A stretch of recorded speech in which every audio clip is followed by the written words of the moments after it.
This chapter will address the key factors to keep in mind when the cattle arrive at the abattoir lairage facility. Unloading the cattle with minimum stress, identifying and managing injured animals, placing livestock in appropriate groups in the lairage, and provision of food, water and a safe environment. Arrival at the abattoir. Prior to arrival of stock, all pens must be checked for cleanliness and water troughs must be cleaned and filled with fresh water. The time that trucks arrive should be planned as accurately as possible so that the stockmen are ready to receive the animals at the lairage.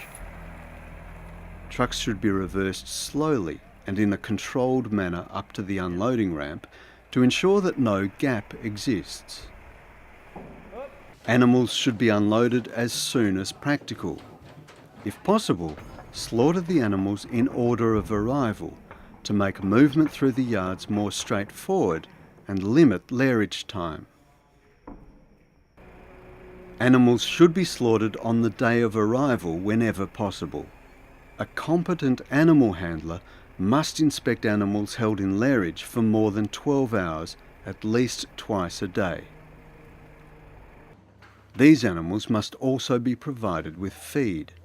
Animals returned to the lairage during breakdowns must have access to water. Check livestock trucks for any signs of damage and wear that could injure animals and report obvious damage to the truck driver or supervisor. In the event of a prolonged breakdown in the abattoir, stop any further deliveries to ensure that there is sufficient space for animals in the lairage. Unloading facility design and maintenance. Before unloading livestock, make sure that there are enough pens and races available to accommodate the cattle.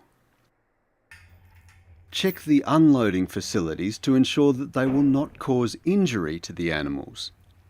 If the unloading facilities are likely to cause injury, then animals must be offloaded somewhere else or the damage must be fixed before receiving cattle.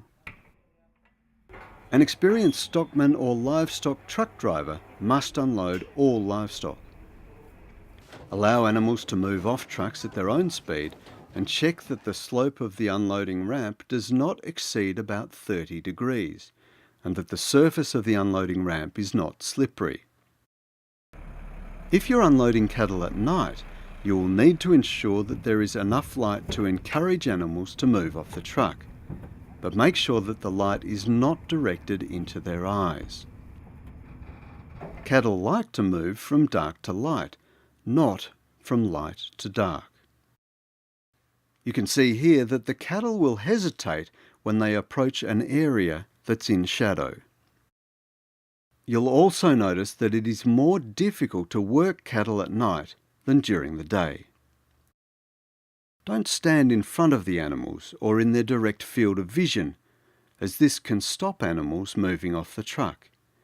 Instead, stand to one side, as this will encourage animal movement.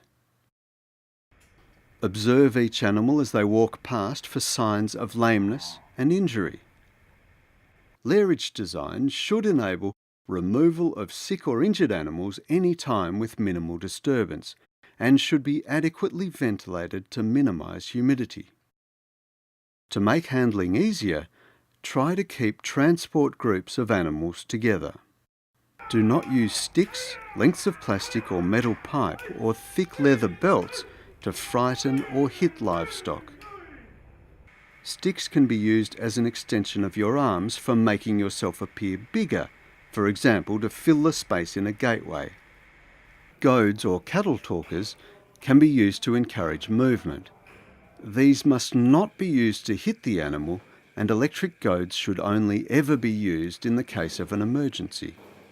Move animals into the lairage facility and pen according to customer requirements and instruction from your supervisor. If required, the surface of the entry ramp to the restraining box should be modified to stop animals slipping and falling when moving into the restrainer. Some procedures may increase problems with cattle slipping and falling if the surface is smooth.